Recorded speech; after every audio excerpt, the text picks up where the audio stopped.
Hello everyone and welcome to today's RegTech Intent webcast, Managing Regulatory Change for Cybersecurity. My name is Nida Rahimi Naeem and I'm a Marketing Manager at Cube. A couple of quick housekeeping items before we get started. Firstly, we'd love to hear from you, so feel free to send questions and we'll try to address them at the end.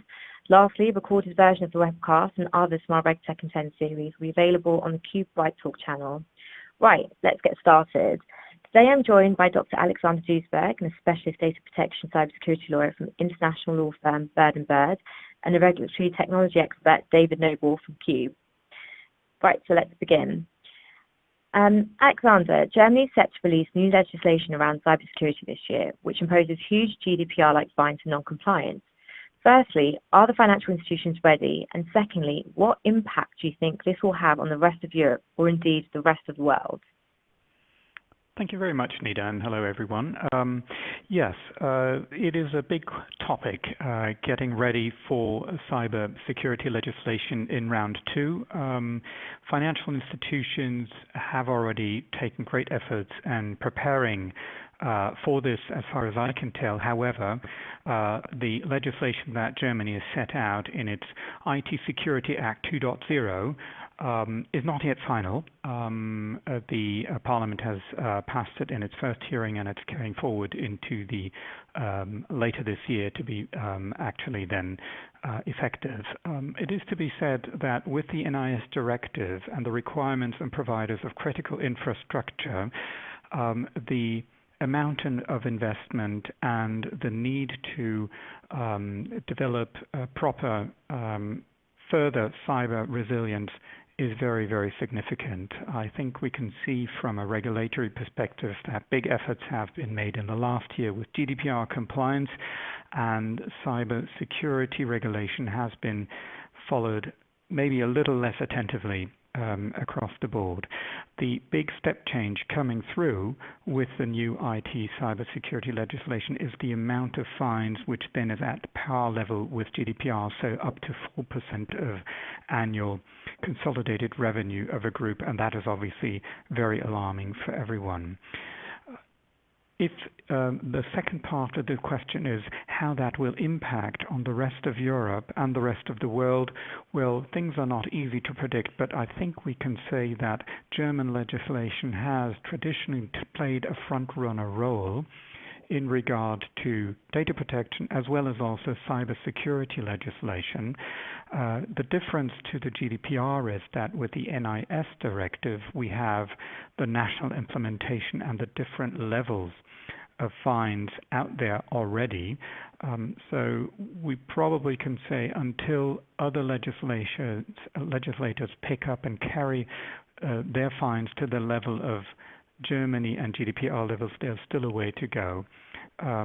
However, I think it is very important that we see continued efforts and greater strength and emphasis on cyber robustness, and so I think generally speaking this is a good move, even though it will be very costly for the financial institutions. Brilliant, thanks Alexander, that was really insightful. So moving on to David, according to a recent Accenture report, the average cost of cybercrime for financial institutions increased from $1.4 million to $13 million in the past year. What should financial institutions be doing to monitor regulatory change more effectively and assess impact on their businesses? Well, hopefully for no one on the call, these changes have come as a big surprise. I mean, organisations ought to have robust means of keeping the business informed of regulatory changes and assisting in the interpretation and impact of these. The issue often, though, is that the efficiency and the effectiveness of these processes, tracking and understanding the impact of regulatory changes is not always that robust. And so, for instance, if we think about these particular changes that we're talking about today, what's the impact on existing policies, controls, the processes that are embedded within the organisation? What impact is there for business units outside of Germany? What we see more and more from regulated organisations, particularly, are requirements for effectively managing these regulatory changes. So ensuring that those initial articles, all the pre-consultation papers from the regulator, are being picked up. Excuse me. That all of these consultation papers are being picked up. They're being attributed to relevant teams within the business, and essentially there's a process for regulatory change management. That process can begin and ultimately leads to understanding what the potential impact on the organisation is going to be. The question, as I said, is how efficient is this process? Many organisations are typically keen to utilise their resources in the best possible way, and so having compliance and risk teams managing regulatory updates kind of ad hoc or in spreadsheets on email is not particularly efficient. It's perhaps quite ineffective as well. A big topic that we hear a lot today is traceability, and can we see the relationship between external regulations and the policies and controls within the organisation. So in order to manage this, there must be a common and standardised way of monitoring regulatory change and mapping that to the business processes, those policies and those controls. So the regulatory content that's captured really needs to be well categorised. It needs to be understood at granular levels so that it can be properly attributed to specific areas of the business. Much of the effort involved in the work leading up to an impact assessment by compliance teams, that can be automated, and so certainly technology is available today to manage and maintain this on an ongoing basis, so freeing up valuable resources to ultimately focus on higher value tasks.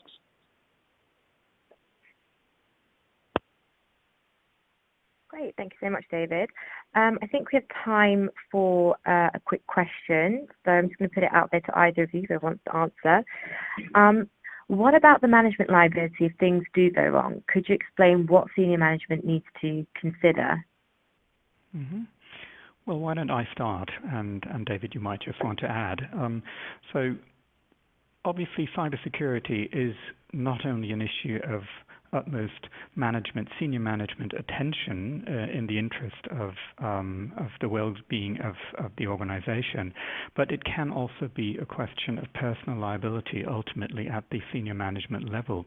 We in Germany, for example, do have provisions in our Stock Corporation Act which actually attribute personal liability for the ongoing security of an organization, at least in the long-term perspective, which means indeed board members could be on the line if things go severely wrong. Beyond that, of course, liability is always in combination with also the public perception, and it is for sure that any cyber incident of a certain magnitude has a huge reputational impact on an organization as well, which ultimately leads then also to how management is able to manage such crises on the PR side, but also ultimately in terms of how the compliance organization has functioned and is able to cater for an incident.